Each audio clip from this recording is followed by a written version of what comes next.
Knock knock. Where is Antara? Here I am! Welcome to Dheera YouTube channel, everyone. Yes, it's been a long time since I made a video. Well, that's because my school has started and I was kinda busy. You might be wondering, what are we going to discuss today? Well, it's euphemisms. What are euphemisms? That's a doubt you may have. Let me tell you. It's a way that we paper over uncomfortable things with more pleasant sounding words. Yes, euphemisms help us remain in a tone of politeness. Now let's take a look of some of the euphemisms. So the first category is death and dying. Instead of saying and using the word died, we can use the word pass away. Passed away. He passed away. Like that. Or we can say he expired. He expired last week. Instead of saying dying, it feels very harsh. We have lost her. It's a way of saying that she actually died. Or we can say she didn't make it. She didn't make it. It has the same literal meaning of died. She died. And the next one is she's met her maker. It means that she died and she has met her maker. So it just says that she actually died. She's met her maker. Category number 2. States of employment. Now, the boss says to the employee, "I'm really sorry, but we're gonna have to fire you." The employee's gonna be like, "What? It's like a big bomb, right? So why say we're gonna have to fire you?"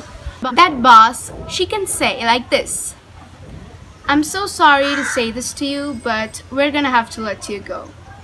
Let you go? What is that? Well, it means that we're gonna have to fire you. So that employee feels like, it's not that like a bomb thrown upon him, right? So it's like that. Now that employee, he goes to his friend and says, you know what happened today? I got fired. Now his friend might think that he did something bad, he stole something or something bad. That's the reason they fired him. So that employee, he can say that he was let go. You know what happened today? I was let go. He can say like that. Or he can say, I was downsized.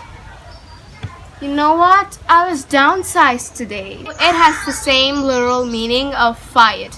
I was fired today is equal to I was downsized. Just like that, he can also say my position was eliminated. You know what? My position was eliminated today. I needed that job so bad, you know what? But my position got eliminated. It means that just the same as I got fired. That person who actually got fired, he now is unemployed and he has to introduce himself to others today. He'll say about himself and he'll say, I'm actually unemployed right now. And the person listening might think that, oh, he does not have a job. He's not interested in it or what? They might think like that, right? They might have a bad impression on him. Instead of saying I am unemployed right now, he can say I am actually between jobs. I'm not in that job I was working right now. I'm just looking for another job. When they listen to I'm actually between jobs right now, they might think, okay, so he is actually interested in jobs, but he's actually looking for another job. They might not think that bad. Next state is taking an early retirement. You know what that means? It means that losing one's job. I'm taking an early retirement now. It means that I just lost my job. So the next time when you hear someone when they say I'm actually taking an early retirement, it means that they are actually quitting or they lost their jobs because of something else. Last but not the least, overemployed. A person is actually not able to do the job he's actually doing right now. It's really hard and he's not able to do it. So instead of saying that, oh my gosh, this job is so hard, this is beyond my capabilities, if he says like that, the person who is actually listening might think, oh, he can't do anything. Like that bad sort of impression, right? Instead of saying like that, he can say, I am overemployed right now. That's better than saying that I can't do this job, it's too hard for me, it's over my capability. The next category, bodily functions. Now you are having dinner with your family in a restaurant and you have to go attend nature's call, or you have to go wash your hands. You won't be saying like, I have to go to the restroom. I mean, it won't be so nice, right? It's a public place, remember? So you can say, I gotta go powder my nose. So for your information, please, powder your nose can be only used by females and not males, so this phrase is for females. Now let's continue. Where was I? Oh yeah. You can say, I gotta go powder my nose. Powder my nose, it's like, it can be for anything. It can be to take a look at the mirror, or to go wash your hands, or to even go attend nature's call. And if you don't want to use the phrase, I gotta go powder my nose, you can say, I got to go to the ladies' room. I gotta go to the ladies' room. And now this one too is just for ladies. I have to go to the ladies' room. Please excuse me. And just go. Let's just say you actually have a runny nose. You wouldn't want to say that I have a runny nose, please excuse me. You can say I'm actually having sniffles right now. Fourth category, aging. No one likes to hear that they are getting old, and when you are in a situation when you really have to say that, instead of saying getting old, you can use aging. You can use the phrase aging instead of getting old. Old age.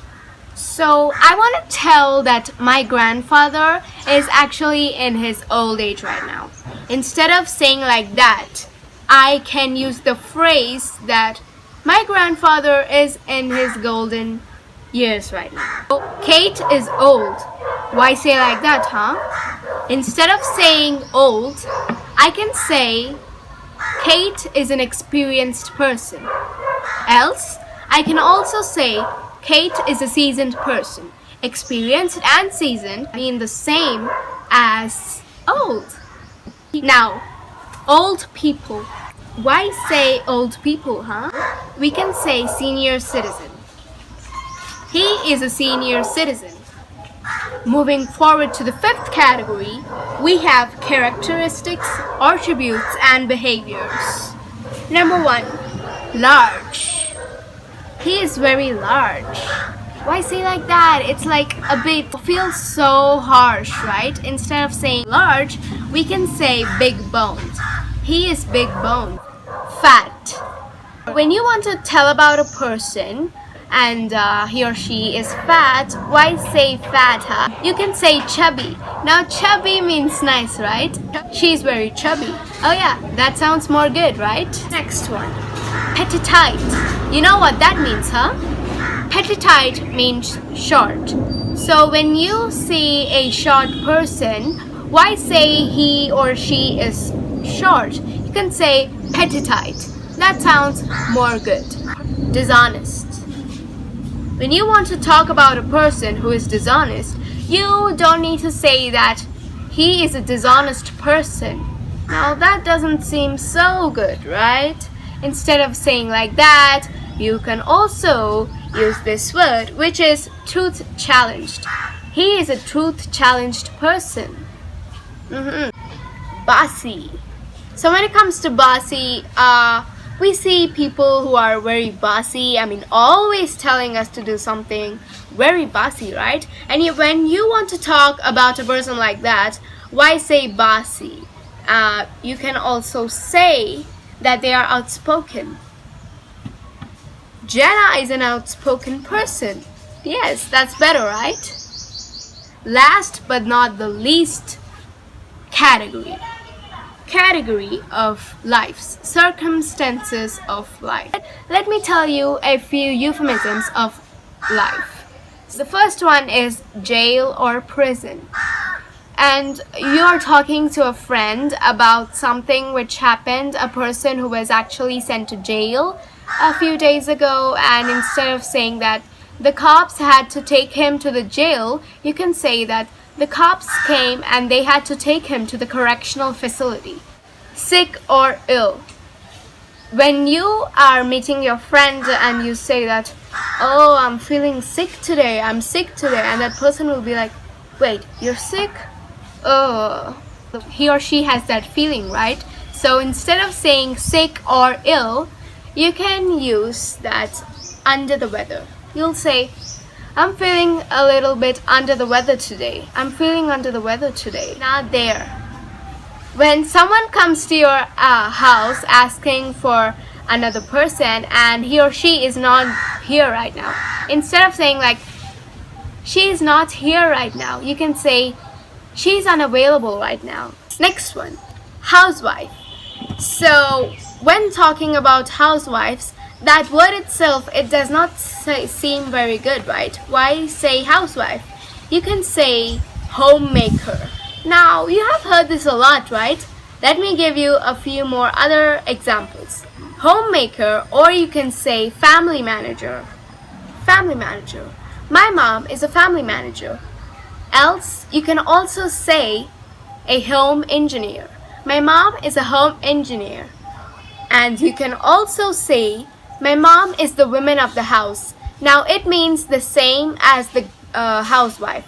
And last but not the least, economist. Economist, that too, means housewife. Garbage man. So you see the garbage man, and you don't really have to say garbage man. You can say sanitation engineer. Now that doesn't seem too direct or harsh, right? Sanitation engineer.